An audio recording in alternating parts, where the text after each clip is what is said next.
পাঠক পাঠিকারা, শুরু করছি উপন্যাস আলো আঁধারের নূর, লেখিকা মাইমা তাহসিন জান্নাহ, পর্ব ৫, ভয়েস বাই আরবি। খান মঞ্জিলে নাস্তার টেবিলে তখন পিনপরতন নীরবতা। ফায়াজ খান নীরবে নিজের খাবার খাচ্ছেন। কিছু একটা নিয়ে বেশ চিন্তিত তিনি। নীরবতা ভেঙে ফায়াজ খান ফারিসের উদ্দেশ্যে প্রশ্ন ছুড়লেন, পাটোয়ারেরা এবার চুপ থাকবে না? তাদের নিয়ে কিছু কি ভেবেছ? ফারিস চুপচাপ খাচ্ছিল। বাবার প্রশ্নে সে কোনো বিস্তারিত জবাব দিল না, শুধু ছোট করে বলল, আমি সামনে নেব। ফায়াজ খান খানিকটা কঠিন স্বরে বললেন, ভুলে যেও না, এবারের লড়াইটা আগের চেয়ে অনেক কঠিন। ওরা রাজনীতির নামে এবার নোংরা খেলা খেলবে। ওরা নীতি দিয়ে লড়বে না, ওরা লড়বে প্রতিহিংসা দিয়ে। ফারিস বাবার সতর্কবার্তা নীরবে শুনল। তার মুখ আরও গম্ভীর হলো, চোখে মুখে ফুটল ইস্পাত কঠিন সংকল্প। তারা চুপ থাকবে না, এটা প্রত্যাশিত।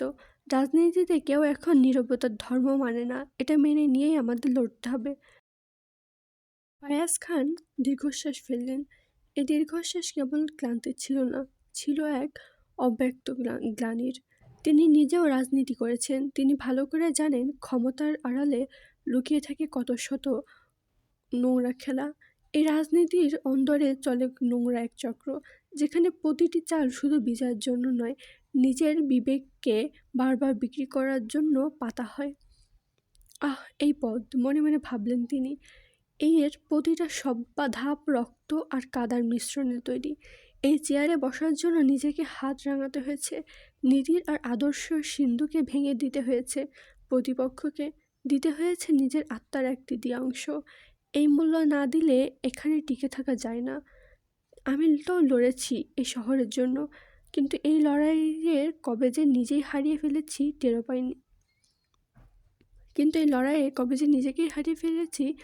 পাইনি। কিন্তু তারই সুপুত্র ফারিস কি পারবে এই অন্ধকারের গহ্বর থেকে সততার প্রদীপ শিখাটিকে জ্বালিয়ে রাখতে? যে নগ্ন খেলার পরিণতি এত ভয়ানক, এত বিশ্রী, বিভৎস, তাকে কি কেবল নীতি আর আদর্শের বাঁধন দিয়ে সামলানো যায়? এই ভয়টাই তাকে কুড়ে কুড়ে খাচ্ছিল। ঠিক এই কারণেই ফায়াজ খান বারবার ফারিসকে রাজনীতির চোরাবালি থেকে দূরে রাখতে বাধা দিয়েছেন। তার আদেশ ছিল স্পষ্ট, ব্যবসা করো ফারিস, রাজনীতি তোমার জন্য নয়। এই ময়লা ঘাটে নেমে নিজের হাত নোংরা করো না। তিনি চেয়েছেন তার ছেলে যেন পারিবারিক ব্যবসাকেই আঁকড়ে ধরে রাখে, যেখানে অন্তত দিনের শেষে মাথা উঁচু করে দাঁড়ানো যায়।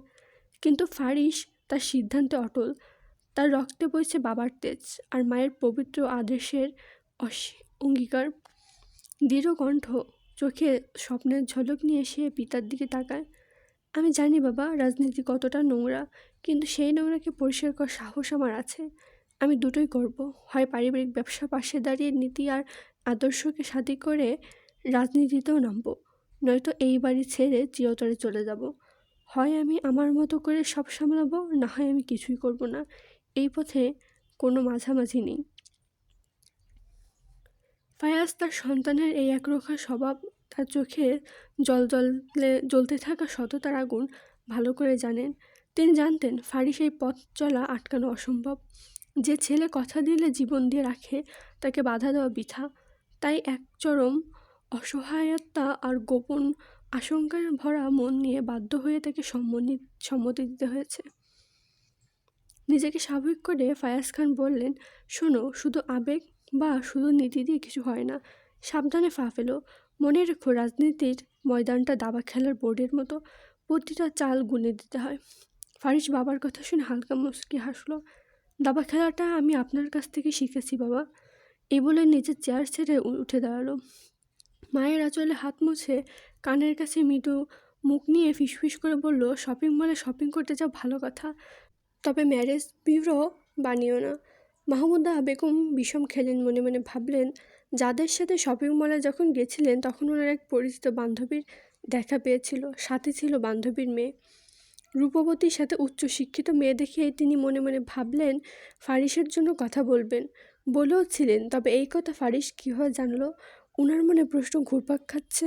কোনো কথা বললেন না, কারণ কথা বাড়ালে স্বামীর কাছে ধরা পড়ে যাবে। এতক্ষণ বাবা ছেলের কথা মনোযোগ দিয়ে শুনছিল ফারহান, ফারিন আর মাহমুদা বেগম। ফারিস যেতে যেতে ফারহানকে বলে গেল, খেয়ে সোজা আমার পার্টি অফিসে চলে আসিস, আমি মিটিং শেষে করে ওখানে যেন তোকে পাই।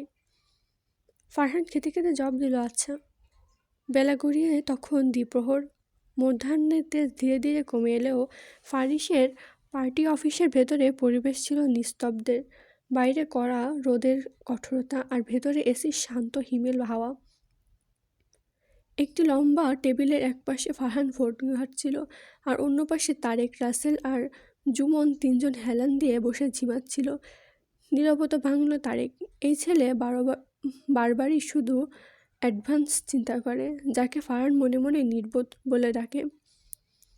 তারেক আমতা আমতা করে বলল, ভাইজান, বড় ভাইজানের বিয়া করাইবেন না? ফারহান ফোন ঘাঁটছিল। সহসা এরকম প্রশ্নে চোখ তুলে তাকালো তারেকের দিকে। বিরক্ত হয়ে ফারহান মনে মনে ভাবল, যার বিয়ে তার খবর নাই আর পাড়া প্রতিবেশীর ঘুম নাই। কিন্তু মুখ ফুটে কিছু বলল না, শুধু বলল, তা আমাকে কেন বলছিস? আমি কি বিয়ের ঘটকারি করব? তারেক বোকার মতো দাঁত কেলিয়ে বলল, না মানে আপনারটাও বিয়ের বয়স পার হয়ে যাইতাছে, তাই কইলাম আর কি, বড় ভাইজানকে জলদি বিয়া করাই দেন। ফারহান বুড়ো কুচকে বলল, কেন, আমাকে কি তোর বুড়ো মনে হয়? তারেক আমতা আমতা করে বলল, না ভাইজান, এরকম কিছু না, হয়েছে কি, বড় ভাইজানের যে মেজাজ, এই মেজাজ দেখা মায়ারা তো পালাবো, প্রেম করা তো দূর, এর থেকে বিয়ে করাই দেন, তাহলে মেজাজ ঠান্ডা হয়ে যাইব।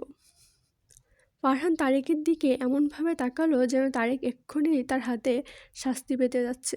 সে এক দীর্ঘশ্বাস ফেলল। ফারহানের মুখে তখন আর কোনো বিরক্তির ছাপ রইল না। সে বেশ সিরিয়াস ভঙ্গিতে নড়ে চড়ে বসল। তারেকের ফালতু কথাগুলো হঠাৎ যেন তার কাছে গভীর চিন্তায় ফেলে দিল। ফারহান ঠান্ডা গম্ভীর স্বরে বলল, বড় ভাইজানের মেজাজ নিয়ে তোর এত চিন্তা করতে হবে না তারেক।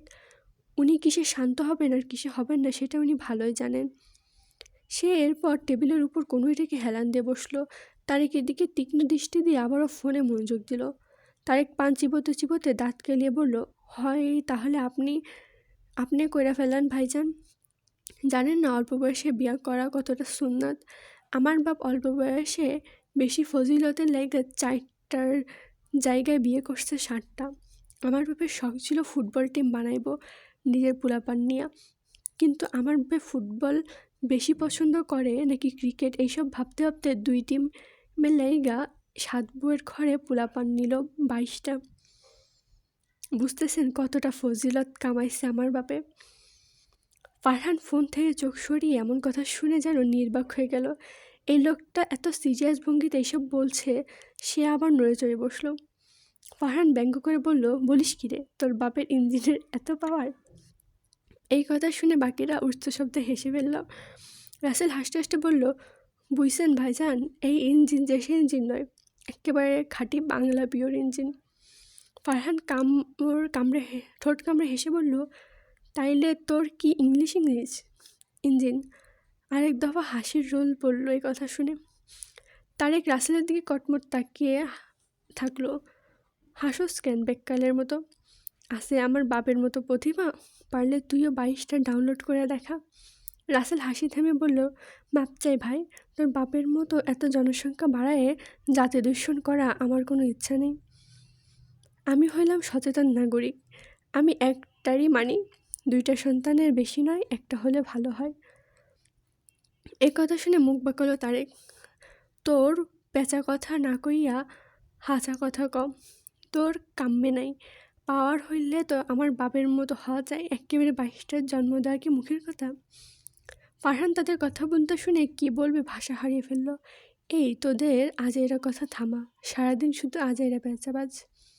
সে আবার তারেকের দিকে ঘুরে জিজ্ঞেস করলো, তা তোর বাপের ক্রিকেট আর ফুটবল টিম হলো? তারেক দাঁত কেলে বলল, হি ভাইজান, আমার আর 22টা ভাই বোন হওয়ার পর 2টা ডেঙ্গু হইয়া মরে গেছে। এই শোকে আমার বাপ হার্ট অ্যাটাক কইরা পটল তুলছে। ফারহান কিছু বলতে যাবে, ঠিক তার আগে হাঁসফাঁস করতে করতে ভেতরে প্রবেশ করলো রিফাত। এসে ফারহানের গলা জড়িয়ে ধরে মরা কান্না শুরু করে দিল। ফারহান বিরক্তি নিয়ে বিড়বিড় করলো, এসে গেছে আরেক ড্রামাবাজ। রিফাত নাক টানতে টানতে কান্না করতে থাকে। ফারহান তাকে টেনে সরাতে সরাতে বলল, এই কি হয়েছে, এভাবে মহিলাদের মতো ন্যাকা কান্না জুড়ে দিয়েছিস কেন? রিফাত নাক টানতে টানলে বলল, দোস্ত আমার সর্বনাশ হয়ে গেছে, আমার সব শেষ। এই বলে আবারও ফ্যাস করে কাঁদতে শুরু করলো। ফারহান বেশ সিরিয়াস হয়ে বলল, কান্না থামে, কি হয়েছে সেটা বল। বউ মরলেও তো মানুষ এত কাঁদে না। রিফাত একই ভঙ্গিতে বলল, আমার গার্লফ্রেন্ড চলে গেছে রে দোস্ত, আমার জান প্রাণ সব কিছু আমাকে ছেড়ে চলে গেছে। ফারহান দীর্ঘশ্বাস ছাড়ল। এটা নতুন নয়, এই ছেলের উদ্ভট কর্মকাণ্ডের জন্য মাসে 4-5টা গার্লফ্রেন্ড এভাবেই চলে যায়। ফারহান চোখ মুখ কুঁচকে বলল, এবার আবার নতুন কি করেছিস? রিফাত নাক টানতে টানতে বলল, আমি কিছু করিনি দোস্ত, বিশ্বাস কর, আমি সুন্দর মতো কথা বলছিলাম। মাত্র 3 দিন হয়েছিল আমাদের রিলেশনের। কাল রাতে কথা বলার সময় সে যখন জিজ্ঞেস করেছিল আমি কি করছি, তখন ভদ্রভাবে বলেছি আমি লেপের নিচে শুয়ে জিএফকে টিপছি। এই কথা শুনেই সাথে সাথে ওই বজ্জাত মাইয়া আমার অশ্লীল বলে ব্লক করে দিছে সব জায়গা থেকে। আমার কথা শেষ করতেও দিল না যে। আমার ফোল ওয়ান্টন প্রিমো জিএফ, আর এটাই টিপতেছি, এটা বলার সুযোগও দিল না। এই বলে সে আবার কাঁদতে লাগলো। ফারহান সহ বাকিরা শুনে নির্বাক। কিছুক্ষণ পর সহসা একসঙ্গে হেসে উঠল। হাসি থামাতে পারছে না কেউই। ফারহান হাসি থামে চোখ মুখ কুঁচকে এক সাইডে থুতু ফেলে ধিক্কার জানিয়ে বলল, ছ্যা, সভ্য সমাজের অসভ্য জাতি। আমি ভালো হতে না হতেই পুরো শুদ্ধ সমাজ আজ নষ্ট হচ্ছে। মেহেরিনের রিক্সা এসে থামলো। রিক্সাওয়ালাকে বিদায় করে সে পার্টি অফিসের সামনে গেল। পিঠে কলেজের ব্যাগ আর হাতে আরেকটি ব্যাগে ফারিসের জ্যাকেট নিয়ে সে তাড়াহুড়া করে সিঁড়ি বেয়ে উপরে উঠতে যাবে। ঠিক তখনই সজোরে কারোর সাথে ধাক্কা খেলো। ছিটকে নিচে পড়ে গিয়ে ব্যথায় চিৎকার করে উঠল, ও মা গো, কে আছো, বাঁচাও। হাতির সাথে ধাক্কা খেয়ে আমার কোমর ভেঙে গেল। ফারহান তখন ফোনে কথা বলতে বলতে নিচে নামছিল। তখনই বেখেয়ালে ধাক্কা খায় মেহেরিনের সাথে। এক তো এসেই ধাক্কা খেয়েছে, তার উপর মেহেরিনের এই আজগবি মার্কা কথা শুনে তার মেজাজ বিগড়ে গেছে। প্রচণ্ড ক্রোধে তার চোখ মুখ লাল হয়ে গেছে। চোয়াল শক্ত করে ধমক দিয়ে বলে, সেট আপ স্টুপিড, তোর বাথরুমই না করলে কি পেটের ভাত হজম হয় না? এই চোখ কোথায় নিয়ে হাঁটিস? একটু থেমে আর আমাকে দেখে কি তোর হাতি মনে হয়? নিজে ক্যাঙ্গারুয়ের মতো লাফাবি আর মানুষকে উল্টাপাল্টা কথা বলবি, বেয়াদব কোথাকার। এই বলে হাত ছেড়ে উঠে দাঁড়ালো। মেহেরিন তখনও কোমরে হাত দিয়ে ব্যথায় কুকড়াইয়া যাচ্ছে। ফারহানের কণ্ঠ শুনে সহসা চোখ তুলে উপরে তাকায়। ফারহানকে দেখে সে ফাটা বেলুনের মতো চুপসে গেল, কিন্তু পরক্ষণে থতমত মুখে ফারহানের দিকে চেয়ে রইল। ধাক্কা খেলো তো খেলো, এই লোকের সাথেই খেলো। কোথায় সে ভাবলো সিনেমার মতো কারোর সাথে হুট করে ধাক্কা খাবে, তার ওড়না গিয়ে ঘড়িতে আটকাবে, আবার ধাক্কা খেয়ে পড়ে যেতে নিলে নায়ক আবেগে তার কোমর চেপে ধরবে, আর সাথে সাথে ব্যাকগ্রাউন্ড মিউজিকে গান বাজবে। তা না, ধাক্কা খেলো তো খেলো এই করলা জুসের সাথে। ছি, কি ভাবছে মেহেরিন এসব? এই লোক ধরবে তাকে? উল্টো মেহেরিনকে ফেলে কোমর ভেঙে দিয়েছে, আর সে ভাবছে সিনেমেটিক মোমেন্ট হবে। এই ভেবে নিজের মাথায় নিজে গাঁটটা মারল। মেহেরিন নিজের ভয়কে পাত্তা দিল না। না, এই লোকের সামনে ভীতু হওয়া যাবে না, তাহলে মাথায় চড়ে বসবে। অগত্যা নিজেকে স্বাভাবিক করে সাহস জুগিয়ে সে পাল্টা তর্ক জুড়ে দিল। মেহেরিন কোমরে হাত রেখে রাগের চোখ সরু করে তাকালো। আপনি হাতি নন তো কি? ও সরি, আপনাকে হাতি বলে ভুল হয়ে গেছে। আপনি হলেন একটা আস্ত গন্ডার। ফারহান এমন কথার অপ্রস্তুত হলো যেন মুহূর্তের জন্য তার রাগের প্রকাশ থেমে গেল। এই মেয়ের সাহস পাচ্ছে কোথা থেকে? চোখ মুখ কুঁচকে অবিশ্বাস্য দৃষ্টিতে সে মেহেরিনের দিকে তাকালো। কি, তুই আমাকে গন্ডার বললি? তোর সাহস কত বড়? এক থাপ্পড় মেরে গাল লাল করে দেবো বেয়াদব, বলেই চোখ গরম করে তাকালো। কেন আমাকে থাপ্পড় মারবেন কেন? আমি কি দোষ করেছি? নিজেই তো খাম্বার মতো এসে আমাকে ধাক্কা খেলেন। ফারহান কিছু বলতে যাবে, তার আগে পেছন থেকে একটা গম্ভীর স্বর ভেসে আসলো। কি হচ্ছে এখানে?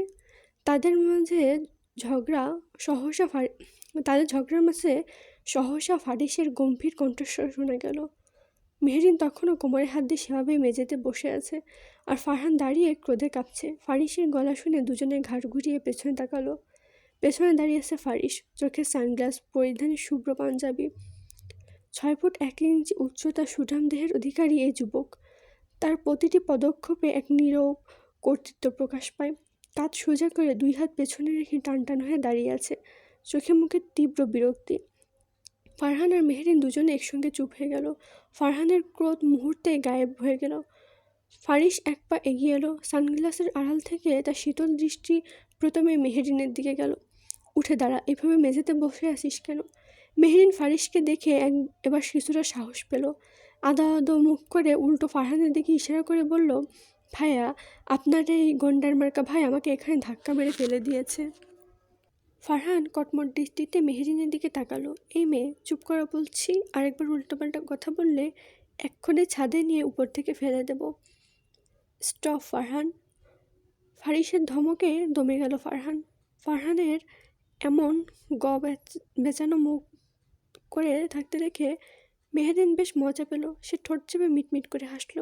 হয়েছে, এবার আরও তর্ক করো মিস্টার হিটলার। ফারিস দুজনের মাঝে দূরত্বটুকু পেরিয়ে মেহরিনের দিকে এগিয়ে এলো। সে মেহরিনের সামনে ঝুঁকে তার হাত ধরে টেনে দাঁড় করালো। মেহরিন ঠিক মতো দাঁড়াতে পারল না, ব্যথা পাওয়ার দরুন। ব্যথায় চোখ বন্ধ করে মৃদু আওয়াজ করলো, আহ। ফারিস কঠোর কিন্তু শান্ত স্বরে বলল, এই সময় এখানে কি করছিস? মেহরিন তার হাতে থাকা ব্যাগটা বাড়িয়ে দিল ফারিসের দিকে। এটা আপু দিয়েছে, আপুর তো জ্বর, তাই আমি দিতে এসেছি এখানে। বুড়ো কুচকে থাকলো ফারিস, তবে প্রত্যুত্তরে কিছু বলল না, শুধু বলল, ও আচ্ছা। মেহরিন চলে যেতে নিয়ে ব্যথায় ঠিক মতো হাঁটতে পারছে না। তা দেখে ফারিস মেহরিনকে ডাকলো, এই দাঁড়া। তারপর ফারহানের দিকে যেয়ে বলল, ওকে বাসায় পৌঁছে দিয়ে। ফারহান আর নিজেকে ধরে রাখতে পারল না, এতক্ষণ ধরে সে রাগে ফুটছে। একে তো ধাক্কা খাওয়ার অপমান, তার উপর গন্ডার বলা, সব মিলিয়ে মেজাজ সপ্তমে চড়ে গেছে। এবার ফারিসের আদেশ শুনে সে একেবারে বিস্ফোরিত হলো। ফারহান চেঁচিয়ে বলল, আমি পারবো না কোনো বাদরের বাচ্চাকে নিয়ে যেতে, ওকে নিয়ে আমি এক পাও নড়ব না। ফারহানের চোখে তখন আগুন জ্বলছে। ফারিসের চেহারায় মুহূর্তে এক শীতল কাঠিন্য নেমে এলো, তার ভ্রু কুঁচকে গেল, যা তার চরম ক্রোধের পূর্বাভাস। ফারিসের কণ্ঠস্বর খাদে নামিয়ে, আমি কি বলেছি সেটা কি তোর কানে যায়নি ফারহান? নাকি তুই এখন আমার আদেশ অমান্য করবি? এই ঠান্ডা ধমকে ফারহানের শরীরের রাগ মুহূর্তেই বরফের মতো জমে গেল। সে দাঁতে দাঁত চেপে চুপ করে গেল। কথা না বাড়িয়ে গেটের দিকে এগিয়ে গেল। তাড়াতাড়ি আসতে বলো। ফারিস মেহরিনকে ফারহানের পিছনে যেতে বলল, বাসায় যা। মেহরিন এবার দ্বিমত পোষণ করে কথা বাড়িয়ে লাভ নেই, কারণ তার ভাইয়েরা শুনবার পাত্র নয়। তাই যেটা বলেছে সেটা মেনে নেওয়া শ্রেয়, তা নয় তো তাকেও ধমক খেতে হবে। মেহরিন সম্মতি দিয়ে সেখান থেকে চলে গেল। মেহরিন বেরিয়ে যেতে ফারিস নিজের হাতে থাকা ব্যাগটির দিকে তাকালো। কিছু একটা ভেবে চোখ মুখ কিঞ্চিত হাসি ফুটে উঠল। জ্যাকেটটার দিকে তাকিয়ে বিড়বিড় করলো কিছু একটা। ফারহানের পিছু পিছু মেহরিন খুঁড়িয়ে বেরিয়ে এলো। ফারহান তার বাইকটা স্টার্ট দিতে ধমক দিয়ে বলল, সময় নষ্ট না করে চুপচাপ উঠে আয়। মেহরিন ভেঙচি কাটলো, আমি আপনার সাথে বাইকে যাব না। ফারহান বিরক্ত হলো। একে তো সে চায় না এই মেয়েকে নিয়ে যেতে, তার উপর আবার আদিক্ষেতা। এমন কথা শুনে মন চাইছে একটা থাপ্পড়ে কান গরম করে দিতে। দাঁত চেপে বলল, তো কি করবো ম্যাডাম বলুন, প্রাইভেট জেট নিয়ে আসবো আপনার জন্য। মেহরিন বুক বাঁকালো, সেই মরদ আপনার আছে? ফারহান রাগে প্রায় হিস করে উঠল। এই মেয়ে, আর একটা কথা বললে এখানে গাড়ি দিয়ে বিষে ফেলবো, কথা না বাড়িয়ে চুপচাপ উঠে আয়। মেহরিন আর তর্ক করলো না, এমনিতেই দেরি হয়ে গেছে, তার উপর আবার এত দেরিতে বাড়ি ফিরলে মায়ের বকাঝকা ফ্রিতে পাবে, আর কোমরে ব্যথায় হাঁটা সম্ভব না। তাই সে দ্রুত বাইকে উঠে এসে পিছনে বসলো, তবে ফারহানের কাছাকাছি ঘেঁষল না, যতটা সম্ভব দূরত্ব বজায় রেখে বসলো। ফারহান মুহূর্তে স্পিড বাড়ালো। মেহরিনের চুল তখন হাওয়ায় উঠছে, আর সে ফারহানের পিঠের দিকে তাকিয়ে মনে মনে বলল, গন্ডার কোথাকার। ফারহান আপন গতিতে বাইক চালাচ্ছে, মেহরিন পেছনে বসে হাঁসফাঁস করছে। এভাবে বাইকে বসে থাকা তার অভ্যাস নয়, এই প্রথম সে কারো বাইকে বসেছে। কিছুটা অস্বস্তি লাগছে তার। হঠাৎ সামনে থেকে একটা গাড়ি বেপরোয়াভাবে ইউটার্ন নিতে ফারহান সজোরে ব্রেক কষল। টায়ার তীব্র ঘষা খেয়ে আওয়াজ করে থামলো। মেহরিনও হুট করে ব্রেক কষায় নিয়ন্ত্রণ হারায়। সে ছিটকে গিয়ে ফারহানের পিঠে ধাক্কা খেলো। ব্রেক কষার কারণে কিন্তু সে যাতে পড়ে না যায়, তাই প্রায় আকস্মিকভাবে ফারহান এক হাত বাড়িয়ে মেহরিনকে আগলে ধরল। তার শক্ত বাহুডোরে মুহূর্তের জন্য দুজনের শরীর একে অপরের সাথে মিশে গেল। মেহেরিনের শরীর তখনও ব্যথায় কাতর, কিন্তু ফারহানের এই অপ্রত্যাশিত বলিষ্ঠ স্পর্শে তার শরীরের ভেতরে রক্ত যেন দ্রুত বইতে শুরু করলো। বাইকের গতির মতোই এক অদ্ভুত দ্রুত অনুভূতির স্রোত বইতে লাগলো তার ভেতরে। ফারহানের পিঠের দিকে মুখ গুজে মেহেরিন অনুভব করলো তার হৃদস্পন্দন, যা কেবল রাগের নয় বরং এক অচেনা চঞ্চলতার। ফারহান ব্যস্ত চিন্তিত কণ্ঠে জিজ্ঞেস করলো, আরি ওকে? মেহেরিনের কানে সেই কণ্ঠস্বর তখন অন্যরকম শোনাচ্ছে। এই প্রথম সে ফারহানের মধ্যে সেই রুক্ষ রাগের বদল এক ধরনের উদ্বেগ দেখল। মেহেরিন মাথা নেড়ে সম্মতি দিল, কিন্তু মুখে কোনো কথা বলতে পারল না। তার ভেতর তখন এক তীব্র দ্বন্দ্ব। এই লোকটাকে সে ঘৃণা করে, কিন্তু তার হঠাৎ আগলে ধরায় কেন তার ভালো লাগছে? কেন এই তীব্র গতির সাথে সাথে তার মনও কেমন অস্থির হয়ে উঠেছে? এই অনুভব অচেনা, অদ্ভুত। ফারহান নিশ্চিত হলো যে মেহেরিন ঠিক আছে। সে দ্রুত হাত সরিয়ে নিল। দূরত্ব তৈরি হতেই দুজনের মাঝে আবারও সে শীতলতা ফিরে এলো, কিন্তু দুজনের মনের গভীরে সে কয়েক মুহূর্তের স্পর্শ এক নতুন গোপন অধ্যায় লিখে দিল। শরীরের জ্বর অনেক আগে কমে এসেছে।